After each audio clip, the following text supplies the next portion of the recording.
paradis. Je m'étais noyée. On était avec ma soeur.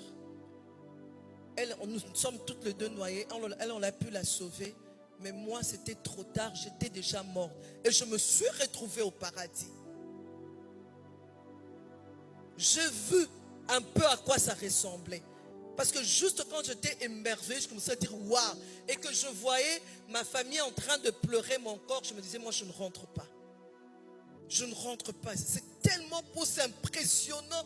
Tout est nickel. Je ne sais pas décrire cette beauté-là. Et plus j'avançais, je me dirigeais, je crois que je me dirigeais vers Dieu. J'ai entendu la voix de Dieu me dire, Viviane, tu dois rentrer. J'ai dit, non, moi je rentre pas. Puis je voyais le corps de Viviane. J'ai dit, mais pourquoi il pleure? C'est juste pour te dire, objectif, le royaume de cieux. Ferme assurance de choses qu'on espère. J'espère au royaume de cieux. Je sais qu'il y a un Dieu qui existe. Je sais qu'un jour la trompette va sonner. Un jour la trompette va sonner. Et moi, je dois être enlevé.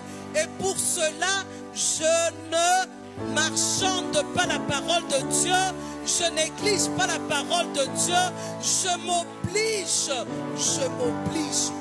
m'oblige de m'aligner à la parole de Dieu. Croire en la parole.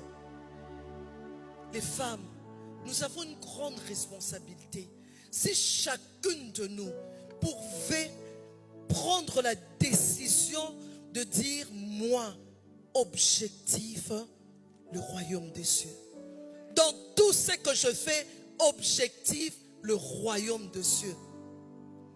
Rahab, quand elle était en train de méditer sur sa vie, je ne pense pas qu'elle avait comme objectif qu'on la délivre de la prostitution, qu'elle se marie, qu'elle puisse avoir des enfants. Non, elle voulait ce Dieu-là.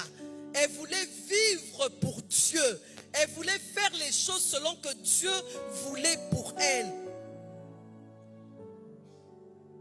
Les femmes, le jour où chacune de nous, sérieusement, se mettra à avoir comme objectif principal le royaume des cieux,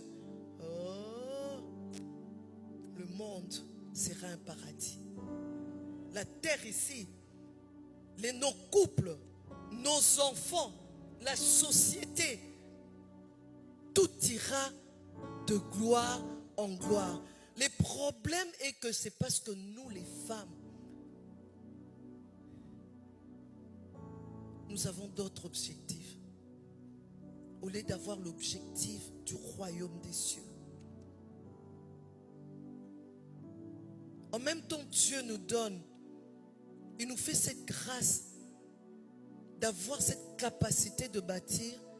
En même temps, nous négligeons. On connaît, tu as la connaissance, mais tu ne crois pas. Qui croit ici qu'elle a la capacité de bâtir? Dieu a mis ça en elle. La capacité de bâtir. Bâtis cet homme que Dieu t'a donné. Bâtis les enfants que Dieu t'a donnés. Mais ce que nous voyons dans la société, surtout les genres d'hommes qu'il y a autour de nous, éduqués par les femmes. Moi, je n'ai pas de garçon. J'aurais bien voulu en avoir, mais je loue Dieu parce qu'il ne m'a pas donné de garçon. Mais je me dis, s'il m'avait donné des garçons, quelle grâce! J'allais saisir la grâce. Seigneur, tu me donnes 2 garçons, 3 garçons. Eh bien, la société va commencer là. La nouvelle société va commencer ici. Je vais éduquer ces garçons. La galanterie, l'honnêteté, la crainte de Dieu. De manière à ce que, quand ils iront se marier, ces filles-là diront, des garçons propres, des garçons qui savent se tenir.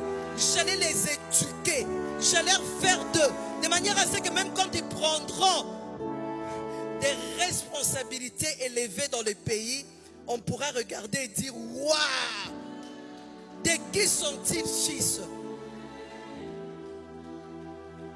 m'a donné des filles.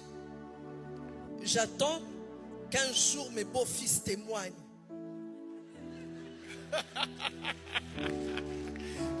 Qu'ils puissent dire waouh. Quand elles se sont mariées, tous sont venus vers moi. Évidemment, chacun à son tour au moment où